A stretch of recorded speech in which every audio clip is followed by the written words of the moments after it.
if you approach the rules from first principles, you can often find novel ways of doing things and showing the regulators new ways of doing things for the right reasons and bringing them along in that journey. So I think unlike a lot of fintech companies that I think have a reputation of shirking regulation or working at odds with regulators, we've always tried to partner deeply with our regulators here. And we have a history of innovating in the kind of regulatory landscape to change the rules because often they are antiquated or don't make sense in kind of a digital modern era. But it's always been from this philosophy of like, how do we approach it from like the intent of these rules and do business the right way.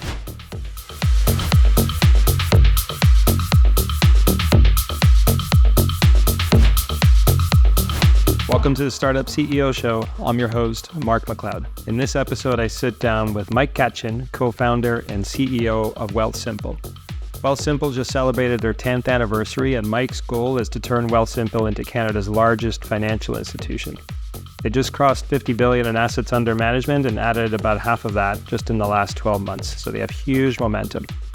In this episode, we unpack the journey for both his company and for himself. We talked about his thoughts for entrepreneurship in Canada and much more. I really hope you enjoy this episode, and I hope you subscribe for more.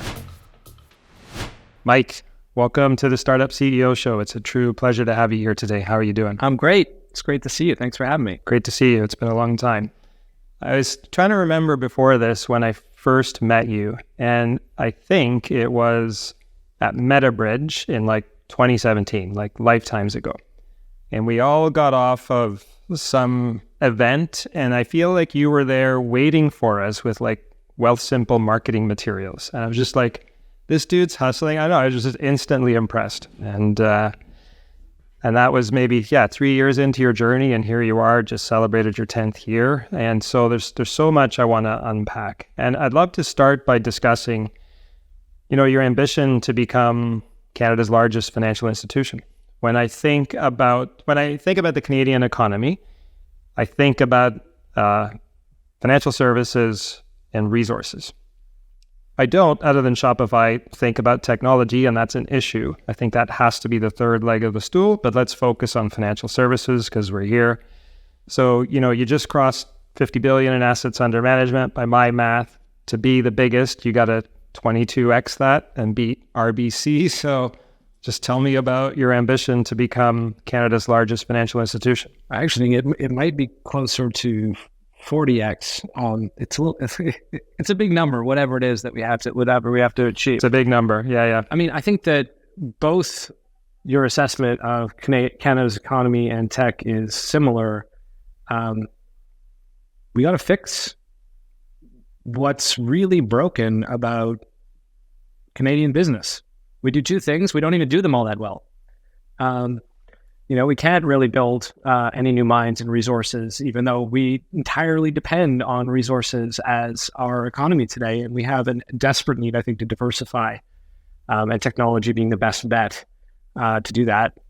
But in the areas where we're strong, like financial services, it's bred this oligopoly that has made Canadians complacent. We've come to just accept subpar experience, egregious fees, and that's not just in banking, it's in several different industries. Canadians are very familiar with it, and I think that it's a shame, and I think what we're trying to do at Wealthsimple is transform that, build the kind of firm that I think Canadians deserve, which gives them the very best experience in the world when it comes to their financial services and managing their money, really fair and low fees that help them get ahead and compound and build real wealth and the long-term ability to take care of themselves and their families.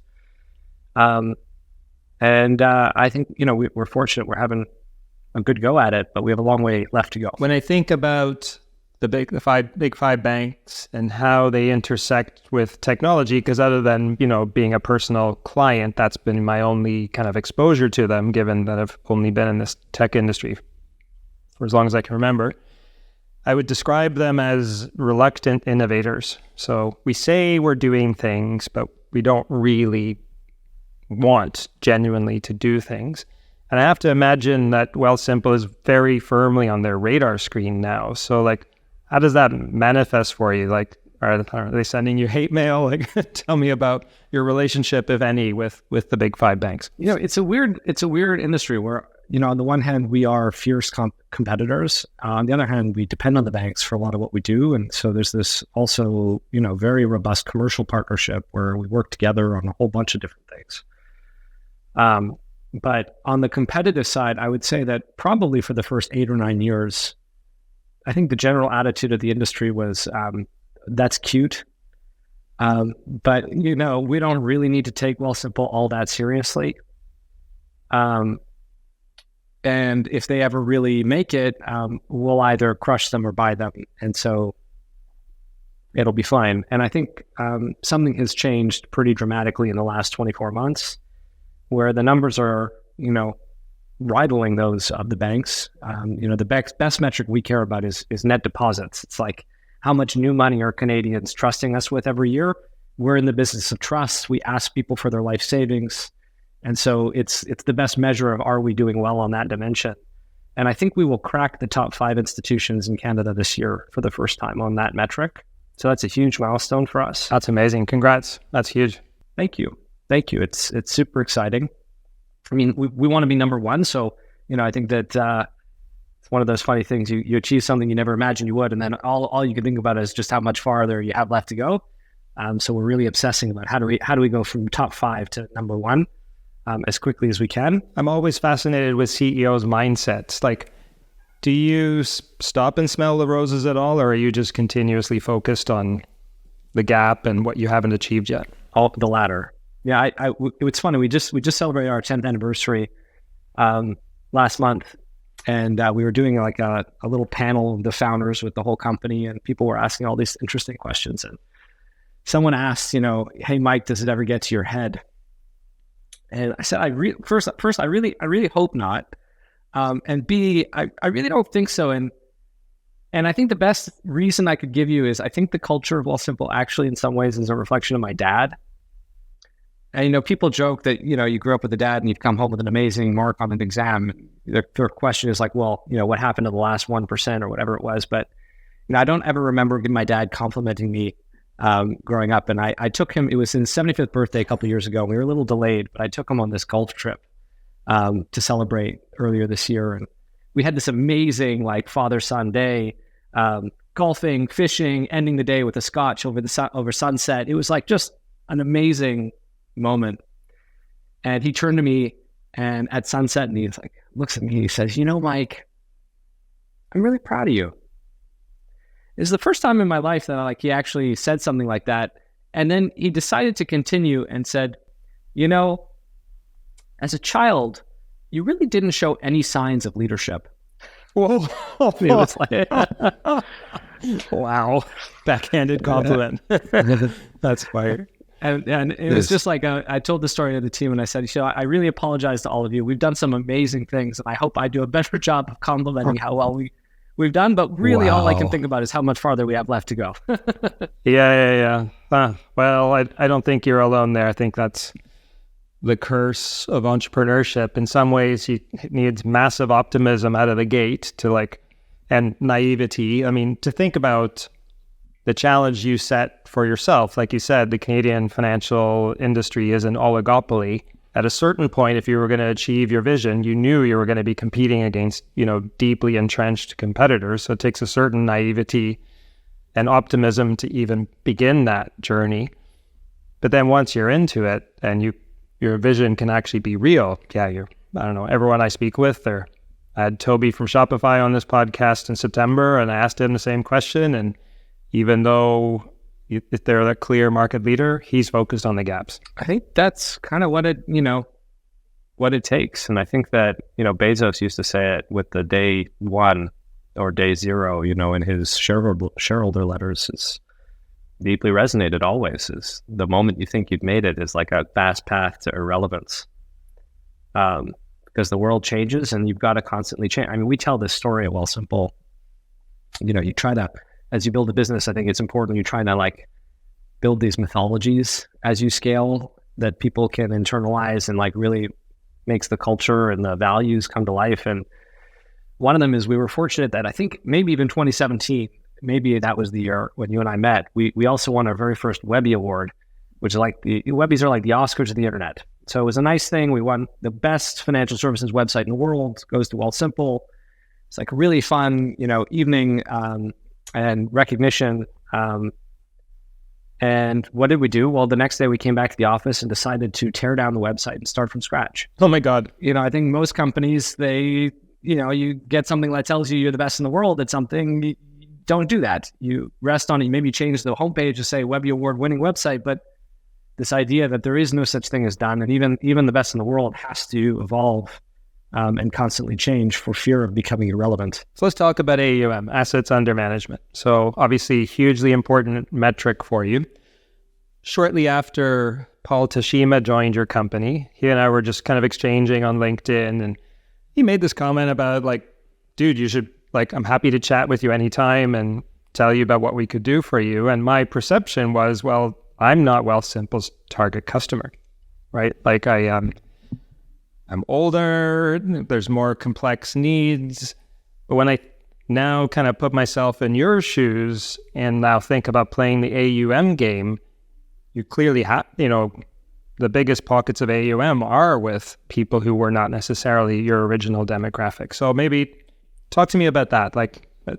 Does going after them take you away from this notion of simplicity? Is it, and I can still serve the people at the beginning of their financial journey, but I know you've got private, markets products. Just tell me about that evolution, and are you now chasing the big holders of AUM? I think the way we've always approached our business is to be, our first and most important value as a company is the client, the client, the client.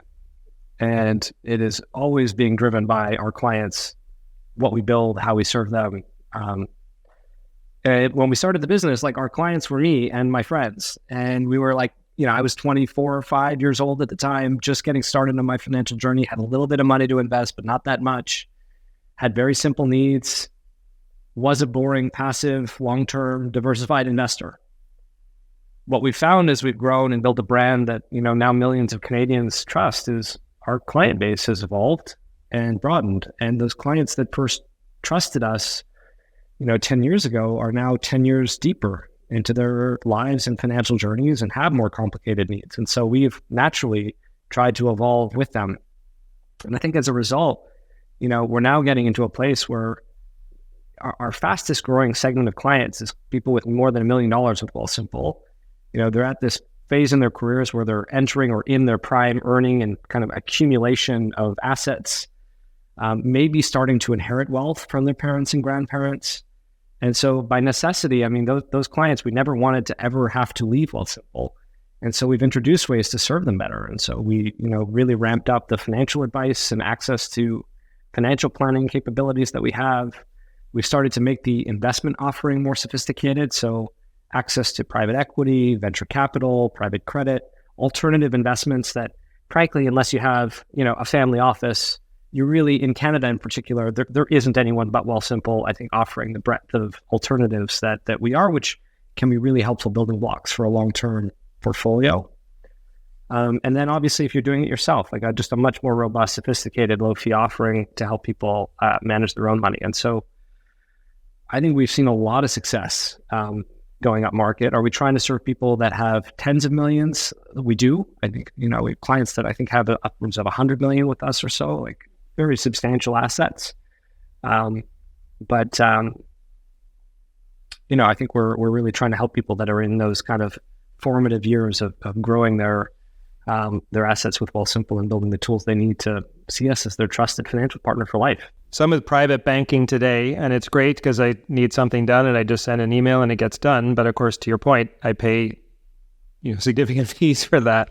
Do you see yourself playing in that world as well? For sure. Our banking business is a pretty new business in our history, but extremely fast growing and extremely important to the future of the company. The number of people that are now cutting their cord with a traditional bank and moving their full banking relationship to Wealthsimple is pretty exciting for us. And I would say we have a long way to go to feel like we have a fully featured, capability.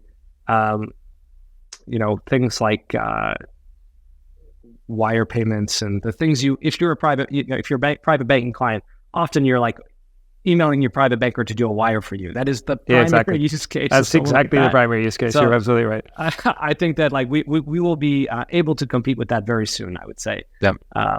And so I'm pretty excited about our trajectory on that front.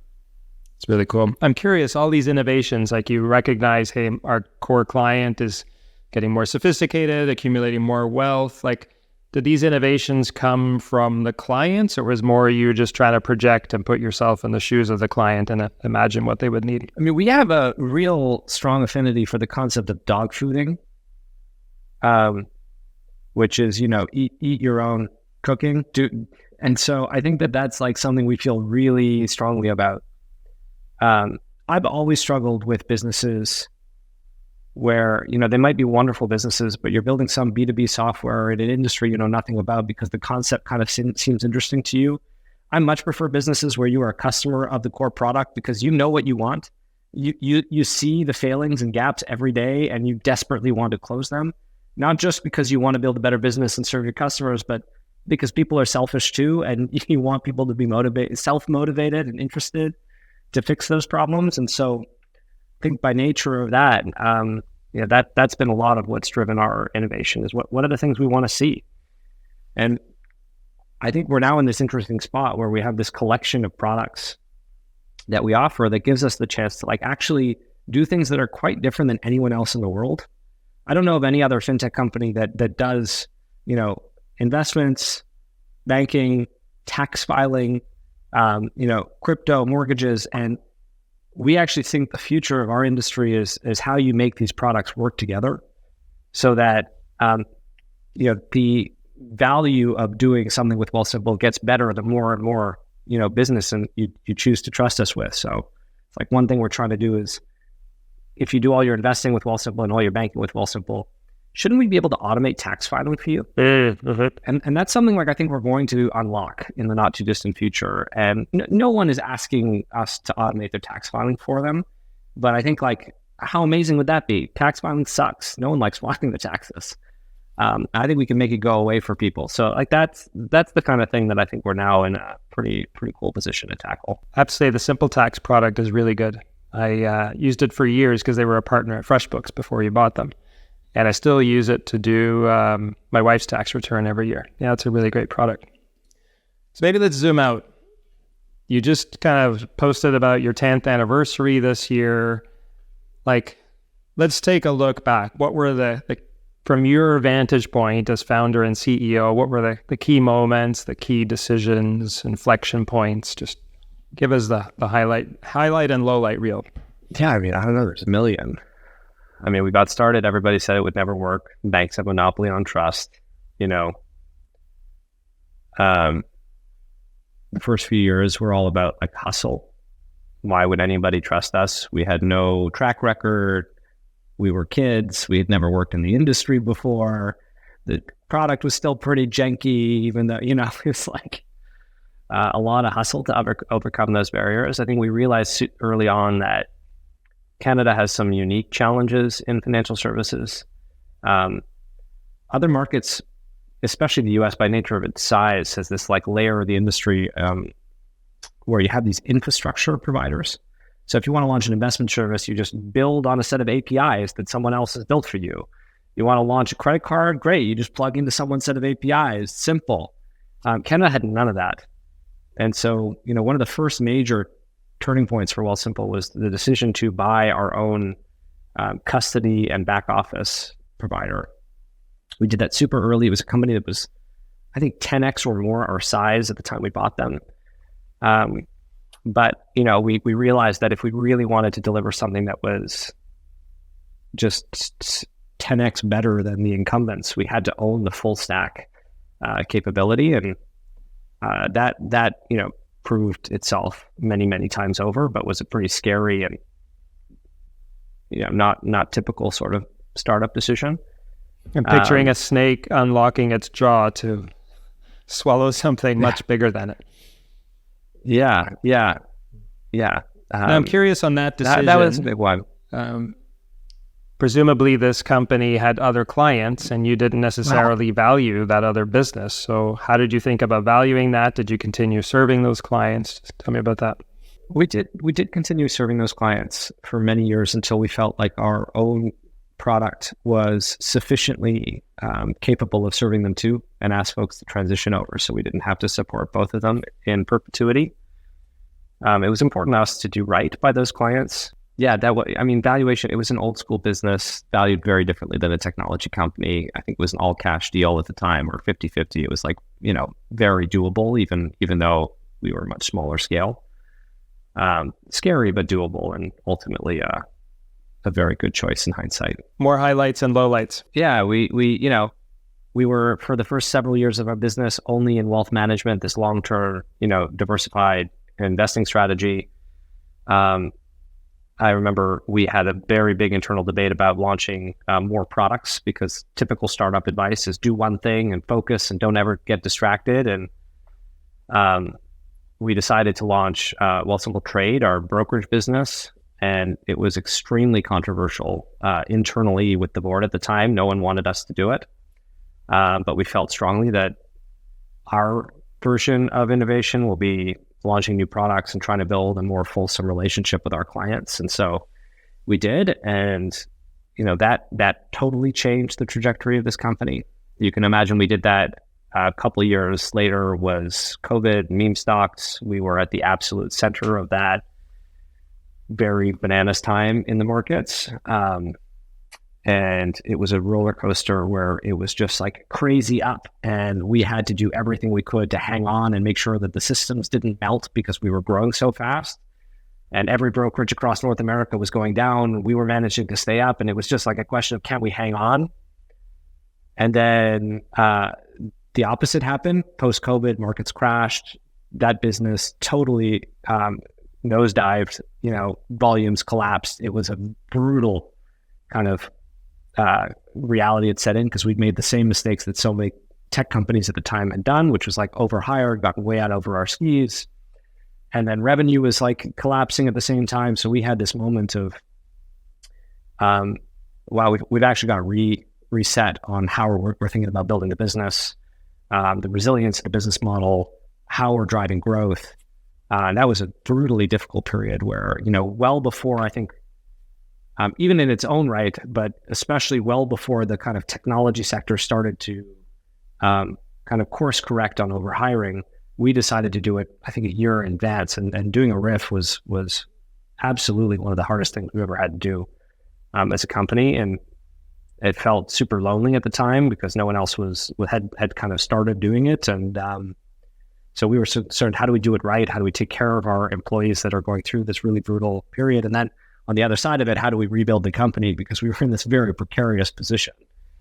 And I think it was like a couple of years of just trudging through the mud, and to be now on the other side of it, to have rebuilt the business, the growth being more robust than ever before, to be profitable and achieving the kind of scale in numbers that we are is like remarkably rewarding and exciting. But, it definitely hasn't all been straight up and to the right. It never is. It never. And if it is, it's for a very short period of time. This episode is brought to you by Fellow. Tell me if this sounds familiar. You wake up, you take a look at your calendar, and you see it's filled with meetings, stand-ups, weekly check-ins, one-on-ones, town halls, and those are just your internal meetings. Some are productive, but some are definitely slowing you down. Be honest with yourself. How many times have you thought this meeting could totally have been an email? Now consider that in the US alone, there are 55 million meetings each day, and 85 to 90% of those don't have an agenda. Fellow is on a mission to solve the meeting problem by offering the only AI meeting management solution that covers every part of your organization's meeting workflow. And as a Startup CEO Show listener, you get 300 free minutes of AI recordings if you sign up today. Go to fellow.app/CEO to start your free trial and start having better meetings.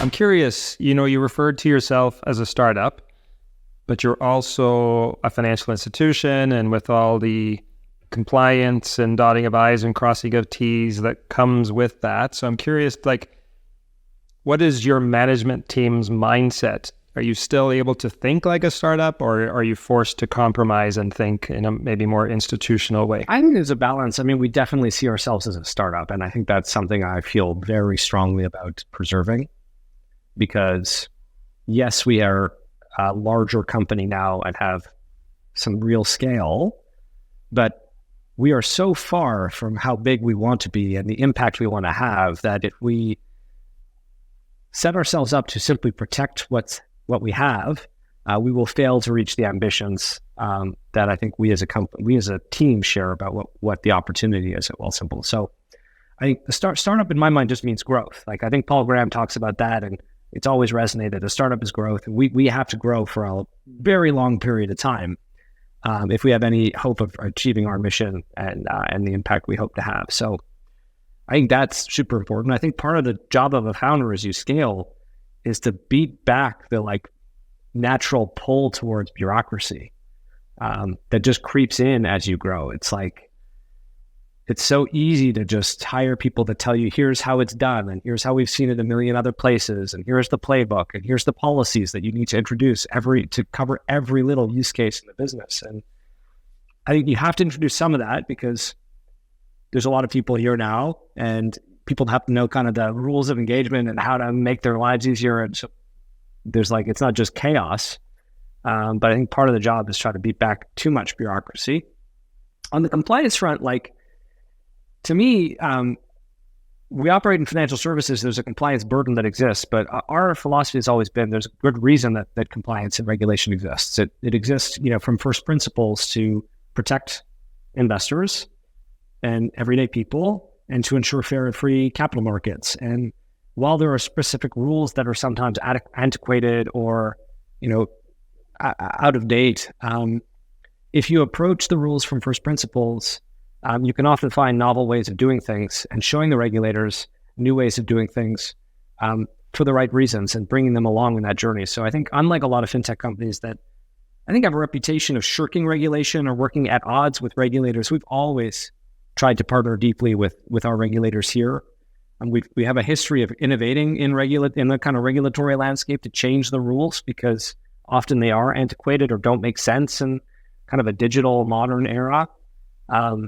But it's always been from this philosophy of how do we approach it from the intent of these rules and do business the right way. Yeah, I love it. Going back to the journey, when Wealthsimple first came on my radar, I feel it's like when you did the Series A with Power Corp. And I don't pretend to be a journalist. I don't fact check everything, but I feel like maybe you sold over 50% of the company in that round. Just tell me about, and you've built a thing that's working, and you were working with Power out of the gate, and now you have more institutional kind of diversified shareholder base, but clearly Power played a huge role in helping get you go, because when I think about the Canadian venture market, there's really no appetite for consumer stories at all. So I don't know, just tell me about that Series A process and kind of the relationship you built with Power. But that decision you said to kind of own our own back office, I think presumably depended on having a partner like Power. So I'm curious to hear about that. Yeah, I mean, we did a very weird, wacky deal that, I think is another great example that almost like in the last 10 or 15 years, you feel like there's this playbook that has come out about this is the way to build a company, and every great company is built this way. But then you peel back the layers and you realize that actually so few companies have ever actually followed that playbook to a T, and everybody has their own twists and turns and unique story. If there was a playbook, I wouldn't have a coaching business. So I'm glad there's no playbook. Yeah, exactly. So I think you nailed it. We were trying to build this business and no one really believed in it. Got rejected from YC. Venture capital didn't really get it. Canada was too small. What the hell do you know about this industry? You've never worked in it before. And I met, we got going anyways. We put together a small seed round from some people that, were just incredible partners that believed in what we were doing. And shortly thereafter, I met Paul Desmarais III, who's, turned the chair of our board and became our kind of advocate within Power to make the deal happen. And over a series of months getting to know each other, I kind of realized we had a very similar vision about the future of the industry. And we had a team that they would have never been able to assemble at Power. And they had the capital that we were sorely unable to access. And, we kind of agreed to a very wacky deal where they essentially became our exclusive capital provider for a number of years, put up hundreds of millions of dollars, and we were a tiny, tiny business, just seed funded at the time. But it gave us the ability to build with confidence, knowing that we would be able to, have some serious capital behind us to do things like buy our own back office and build on top of it, build a brand, which, for a number of years, we were building a brand that people loved. People would always comment on, wow, Wealthsimple has this incredible creative brand. I love it. But our CAC looked bananas. If we were raising traditional venture, folks would have never underwritten the strategy we pursued around building a brand. But I think now, 10 years into building the company, that is now like a deep differentiation that will be hard for others, I think, to replicate or overcome. So we did a wacky deal. It worked really well for us. Power took control of the business. They always had kind of, I think, maybe that's not entirely accurate, but they have a minority economic stake today in the 40s. But we did give up control. But they've been incredible partners. Yeah, you could have never done this the traditional way, selling a little bit at a time. From my vantage point, they feel like the perfect partner because they were able to do a deal that probably no one else would do. And I actually feel like it is good that if you think of, again, the big banks, kind of old establishment, Power, actually, old establishment, like they actually understand that world, right? Like, so they can navigate. They were able to talk to you in your startup context, but they also understood the world you were going up against. Totally. And they've been incredible partners. And, we've worked hard over the last few years to bring in other shareholders, which has been really helpful. Some incredible, more traditional VC investors, growth stage folks that have joined the company. A few of them have joined the board who have, I think, at this stage of the business really helped us think about where we're going next. Everything is like a series of iterations, including the cap table. And people don't realize it's like, there's no such thing as done. You always kind of have to figure out for the next stage what's going to work and figure out how to get there. So many follow-on questions. This is your first CEO role, I think. Wealthsimple is now over 1,200 people. How have you personally kept up with the growth of the company? And what do you do to make sure you're always the best CEO for the business? I work hard at it. I tell every onboarding class I still spend an hour with everybody in their first month as a group. And I tell them this is my first time ever as a CEO. I work really hard to earn the seat I'm in. It's possible there will come a day where I'm like no longer the right person, but until then, I'm going to work really hard to try and earn the seat. But my philosophy is like, I don't know how we're going to get from here to there. And so, when all new folks come on, I tell them it's kind of your job. It's why you're here, is to help us figure it out. And it's a little bit of my management style is to try and constantly be bringing in really sharp people who make us better, who I would work for, who help us, get to where we want to be. And so I'd say one is like recruiting amazing people is how I try to keep getting smarter and earning the seat. Worked with, personally with coaches over the years, which I found to be quite useful and really, really helpful. And I think one of the things that's has been important to me is I try to find space to think. I have a morning ritual, which I find is very useful. I try to spend the first 2 hours of every day in a coffee shop with a book and a notebook and no, distractions. And I would say I'm a little less consistent today than I would like to be, but for a long time I was very rigid about that time, and it's been one of those rituals that's been super, super helpful. Good for you, man. I love that, because it would be so easy to just let this job happen to you and just get pulled in. And now I'm like surfing this company and like I'm getting pulled into everything. To actually create the space to think, I really love that. That's because at the end of the day, if you look back on a year, yes, you make decisions every day, but there's a few that kind of move the needle, and the more presence and mental clarity you have for them, obviously the better decision you're going to make. So I really, really love that. I'm curious, two things. One, you brought up first principles a couple of times. Is that a methodology that you use for decision making? Often. I could think of one other highly successful first-time CEO who uses first-time principles thinking, which is Toby from Shopify. So that's definitely an endorsement for it. I'm also curious, what role, you're still young and semi-invincible, but 10 years less young than when you started. So I'm curious. Got a lot less hair than 10 years ago. It's like, it makes you feel. What role physical fitness plays in your performance? Is it a thing you focus on? Interesting.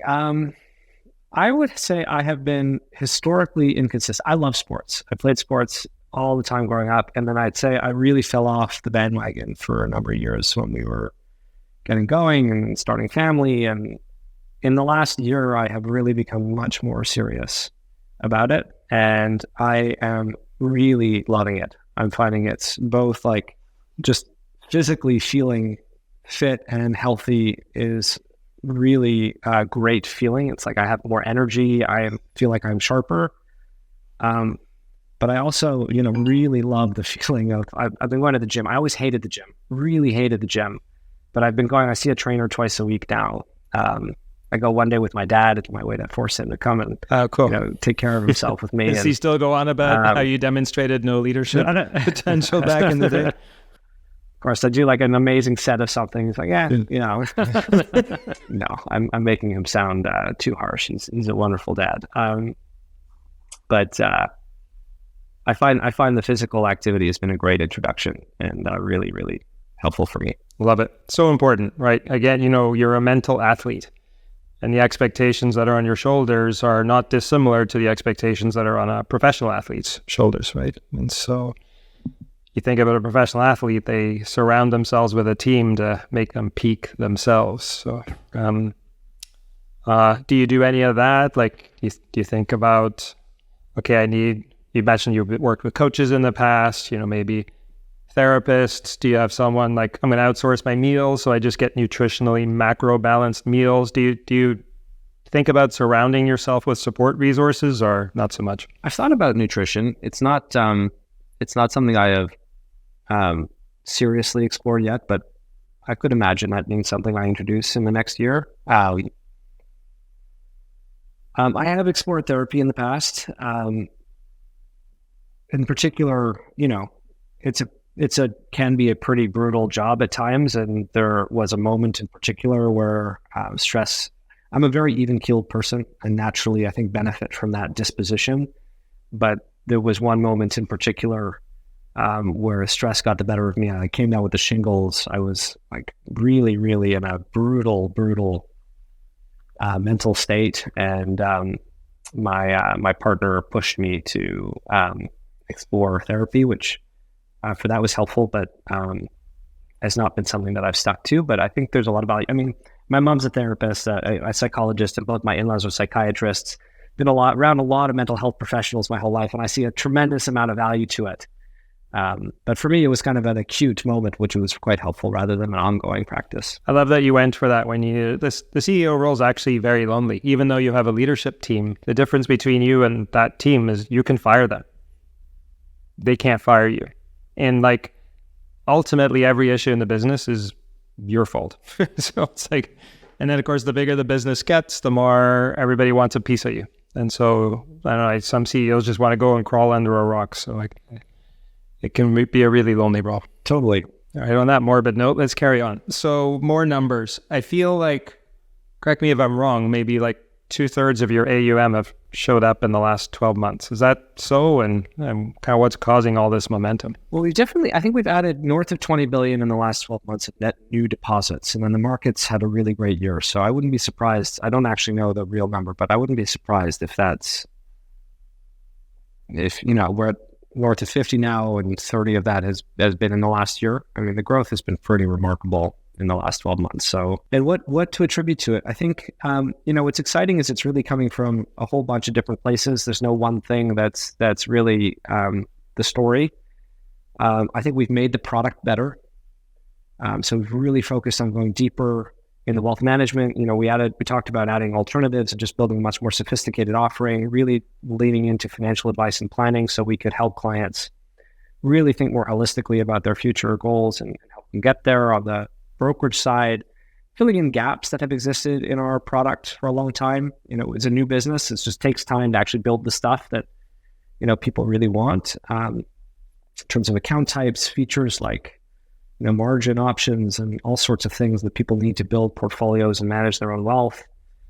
Banking has gotten better. And so I think it's like both a completion of what we're doing, really focusing on serving clients better. So if our first, 7 or 8 years was getting people started with Wealthsimple, the last 2 years have been about how do we help people start living their entire financial lives on Wealthsimple, making it more rewarding, delivering more value, the more and more you trust with us. And that formula seems to be working really, really well. So I think it's in that orientation, just how do we go deeper with the clients that we're serving? Because we want to be the only financial partner they need to navigate all of life's kind of myriad of financial choices. And so, you mentioned, right, you were just a one product company out of the gate. Now you're a multi-product company. I'm just curious how you structure that. Do you have like a mini CEO for each product and they have a revenue responsibility or a P&L responsibility, or is it more you have product leads and there's somebody who's overall responsible for the P&L? I'm not sure that we've cracked the code on this, but what we have works for us. And, we have product leaders who are product managers that drive the roadmap. They work with, counterparts across the business in engineering, in regulatory and compliance, in marketing and advice and service. And so, to deliver and own kind of the product experience. We then have company level priorities. So call it 4 to 6 of them that we kind of stand up a year as the core overarching ones. And the P&L is a little bit baked into those priorities. And rather than have a single leader, which would be typical advice, we actually usually have 2 or 3 it's a cross-functional group that own that priority and have responsibility for delivering against it. And we found that to be helpful. Because when we've experimented with single leaders on things, and often the challenge they faced was they felt accountable to a metric, but didn't own all of the cross-functional resources required to make it happen. And so when there were cross-competing priorities, really got frustrated that they couldn't control their destiny. And we found by getting the right group of cross-functional leaders to own a priority collectively, it actually has made things a lot smoother for us. So that's kind of been our philosophy. It's worked quite well, but I'm sure we'll change it again in the future. It's smart. I haven't operated a consumer company, but I think back to my operating days, I'll just take FreshBooks as an example. Most important metric for an SMB SaaS company, or actually any SaaS company, is churn. And churn is a multi-headed beast. If I appointed the head of customer success to own churn, well, a bunch of churn issues are in product, a bunch are in pricing. There's so many layers to that onion, right? So yeah, it kind of makes sense. And I think one tier I have, which is super important for us, is I actually think one of the reasons the banks will struggle to ever compete with us properly is because they have these extremely well-defined business units around products. And the mortgage business doesn't talk to the credit card business, which don't talk to the banking business or the wealth business. And so, unless you have a private banker that sits on top of all those things and fights for you as the customer to get the best pricing or whatever, it's as if you're a new customer every time you try to open up a new account at the bank. And so for us, it's very important that we don't ship an org chart and we work backwards from the customer experience and deliver this incredible value proposition. Everything works really, really well together. It's seamless. And if you start to create these artificial lines that kind of make sense in a business context, but not really from a customer standpoint, I think you introduce this friction that actually can make you get in the way of delivering something awesome. Yeah, no, totally. You don't need these fiefdoms, right? Where it's all about that. That's more important, growing my little empire versus serving the customer. Totally. When I was reading the 10-year anniversary letter, I loved to see that the business was robustly profitable. And when I think about, companies that are big enough to go public and it feels inevitable that you're going to ring the bell at some point, one of the biggest issues is like they have the scale, but they don't have the profitability. And so I love that you've crossed that already. And so I'm just curious, you know what it's like to run a high burn business. Presumably you could still burn because each of your customers are profitable annuities. And so it could be strategic for you to acquire more and more of them, even though it means burning. So what are your thoughts on the trade-offs between kind of burning versus now running a profitable business? I think that the most important thing for a CEO or founder to do is to figure out whatever the right answer is for you and kind of tune out the noise. I think the problem in our industry is it kind of moves in packs.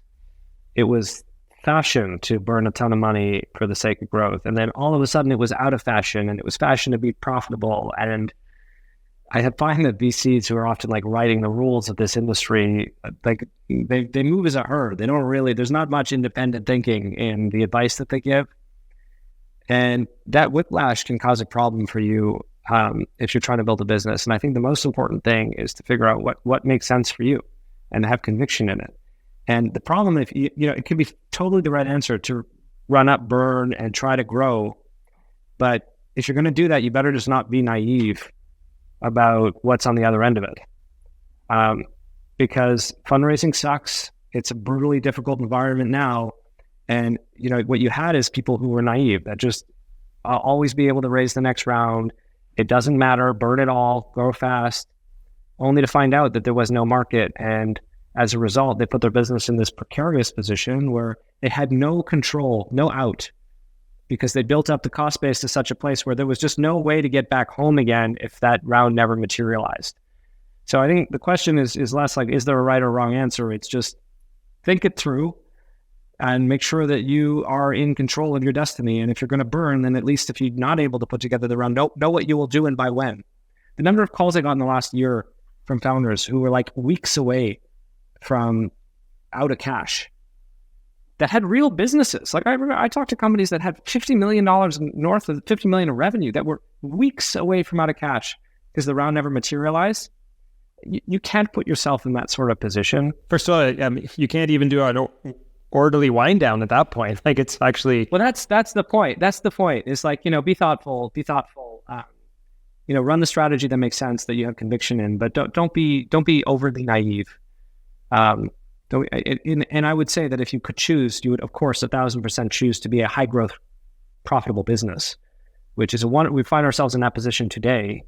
And that is it's luxurious position to be in, but wow, that is awesome because you feel like you have control. You can choose how much to dial up or down your investment. And, that's a really, I think, exciting place to shoot for. If I think about kind of what topics coming up with my CEOs a lot, outside of a lot of the topics we've discovered, but just discussed already, but one big one is AI.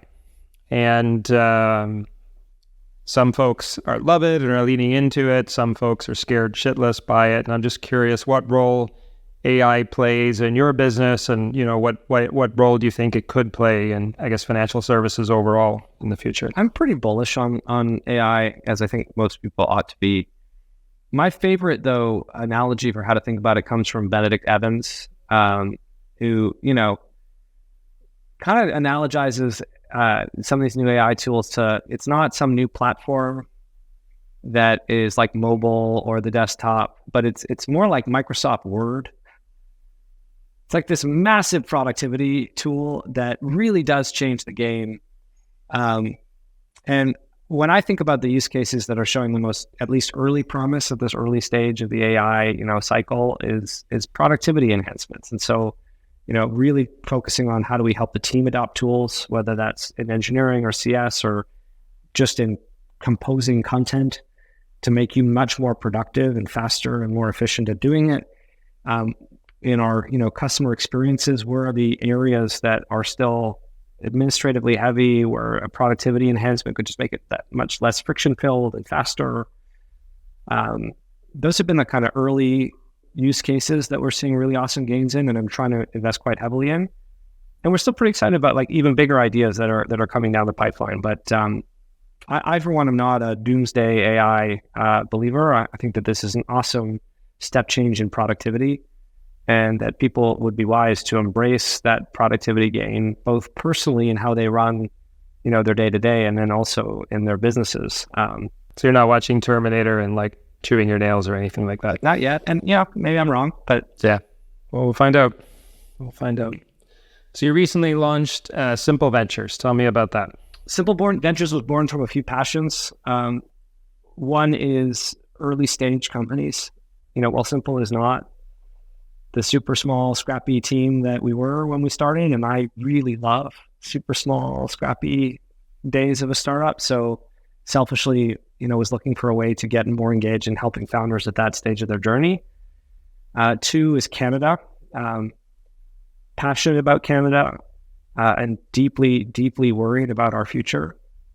And so it was, I get asked to speak on panels every week about how Canada needs to be more entrepreneurial and more productive. And, Canadians really like to talk about issues. And I just kind of was fed up talking about the issue and said, what can I possibly do about it? And so this idea of let's start companies, let's start more companies, kind of came out of that idea of like, what can I possibly add to this issue in Canada? So we're trying to do 3 to 5 companies every year focused on the Canadian market. The insight we have is that as much as we love Canada, Canada is a deeply unloved market. And so Canadians miss out because some of the best companies around the world just write off Canada and they never come here. And so the very best products never make their way to Canada. Why don't we fill that gap? Because we actually can de-risk starting a new business. You don't have to do product market fit. The product has achieved some level of validation. You can cherry pick the ones you think have the best business model that can work in a market our size structure. And you can make life better for Canadians along the way. So it's kind of what we're doing. I have this amazing co-founder who's the CEO of Simple Ventures, Rachel Zimmer. We've launched 3 companies today and we're having a ton of fun. Are you familiar with Rocket Ventures? Yeah, very. You reminded me of them when you were describing this, right? For anyone listening or watching, right? Rocket was or is, it's a while since I've been in touch with them, an incubator focused on the German market, taking the best things that were in the US market predominantly and then building a German version. So was that an inspiration for you? In some ways, yes. And in other ways, no. So in yes, I think it would be hard to say Rocket's not the most successful startup incubator studio. I mean, maybe startup studio of all time. Other incubators maybe are more successful. Though, somewhat controversial in that their strategy was preempt the American companies that are coming to Europe. Whereas our whole view is that these companies are never coming to Canada. Canada is like increasingly, sadly, like irrelevant as a market. And so if we didn't do this, these companies would never be here and Canadians would continue to miss out in perpetuity. And so it feels like it's solving a gap specifically for the Canadian, market and rather than trying to preempt someone else only to sell out to them later. That's, I think, a difference in our philosophy and approach. So I think I also worry, to use that word, about kind of the Canadian market. You're doing something about it.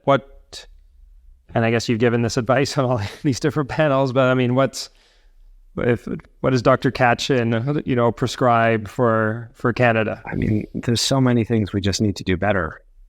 I would start, this is maybe not popular in our tech industry, but I would start by saying we need to do what we do better.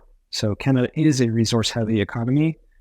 We need to figure out how to lean into that and do it in a way that is environmentally conscious, and thoughtful about all sorts of challenges of being a resource-dependent economy, but not forget that that's actually a huge part of how we afford the lifestyle and the way of life that we have here. We need to be able to build more mines. We need to be able to provide, you think about what happened with Ukraine and Russia a few years ago, and Europe was desperate for natural gas. We couldn't get natural gas out of the country. And what an opportunity it could have been for Canada to, build an industry that was desperately needed around the world. You have the same with kind of, specialty minerals that are required for, solar and AI chips and all of these, elemental components that are a requirement. We have a rich set of deposits in those things yet. We can't figure out how to build an industry around it. So do what we should be doing really, really well. And in parallel, we need to diversify our economy. And I think we really need to build a technology sector. We need, I think, culturally, people to be less okay with mediocrity and willing to take more risk and really be ambitious in the businesses that they're building. I talk about it often. One of my favorite books is just this, it's Why Mexicans Don't Drink Molson. Oh, wow. Andrew Mandel Campbell wrote it a number of years ago. It's like 20 years old now. Okay. Yeah. But it's that. It goes through, I think it's 5 or 6 industries, starts with beer, and asks the question, why is it that Canada has all the ingredients to win? Fresh water, when you think about beer, fresh water, big check mark. Barley, big check mark. Why is it then that we produce 1/20th as much beer as Mexico? A country which has nowhere near the richness of ingredients that Canada does. And it goes through 5 or 6 industries, and it talks about how, again, we just have all of these ingredients. We can't figure out the recipe. And I think a big part of it is culture. I think really desperately need to celebrate ambition and people that take big swings. We need to create the conditions that encourage people to build businesses here. We have the other component to our growth strategy historically has been immigration. But when you pair that with housing crisis, taxation, we're not really setting the conditions to say, if you are an ambitious new person to Canada who wants to build a business, that you should, come here. This is the best place to do it. And I think that's part of what we need is, if we want to attract the very best entrepreneurs from around the world to build their businesses in Canada, you need to create the conditions to make that possible. And so, those are the few things that are on my mind is do what we should be doing really well. Stop kind of shooting ourselves in the foot about the businesses that we should be in and should be world leaders in. Really create the conditions to attract the very best talent from around the world to build their companies here in Canada. 3, win. Like, don't be so sheepish about it. We gotta win. That's how you pay for the things that we desperately like healthcare and a social safety net, which are important in Canada. We need winning companies to do that. So I don't know if that's a rambling answer or a recipe. I love it. Those are some of the things on my mind. It's very specific. It's actionable. I love it. Okay. Final question, Mike.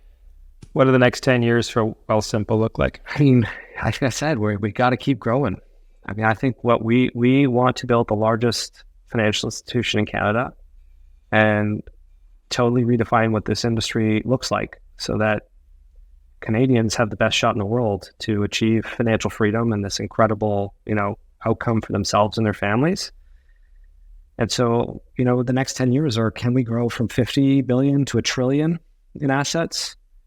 Can we help 10 million Canadians achieve financial freedom?